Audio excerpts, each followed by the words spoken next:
கூட்டு போக சொல்லு. அடிச்சுக்கிட்டே இருக்கா, நீங்க வாங்க கூப்பிட்டு போவாங்க.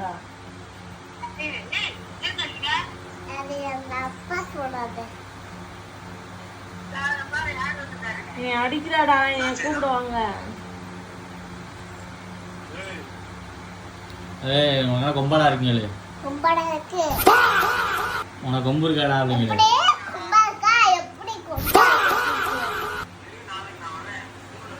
வந்து என்ன செய்ய போறாங்களே?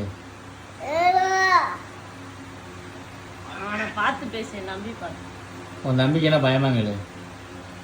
என் நம்பி பார்த்து பேசுடி. சரி நீ வா, இப்ப வா, கிளம்பி. பயப்படாத, போக முடியாது. அவனுக்கு வண்டி ஓடுது, கூட்டு போக மாட்டேன். சாரிமா சொல்லு. ஐ லவ் யூ மாமா சொல்லு. என்ன இப்படி மாறிட்ட? இப்படி மாறக்கூடாதுப்பா, அவங்களுக்கு பயப்படலாமா? நம்ம கண்ணை பார்த்து சொல்லு, லவ் யூ மாமா சொல்லு. சாரி, உங்க அக்காவை அடிக்க மாட்டேன்னு சொல்லு. அப்படி என்ன அடிப்பே விடுதல, டக்குன்னு அடி. அப்படிதானே அடிப்பேன். என்னடா செய்வ நீ? ஸ்கூல் கூட்டு போயிடுவானா?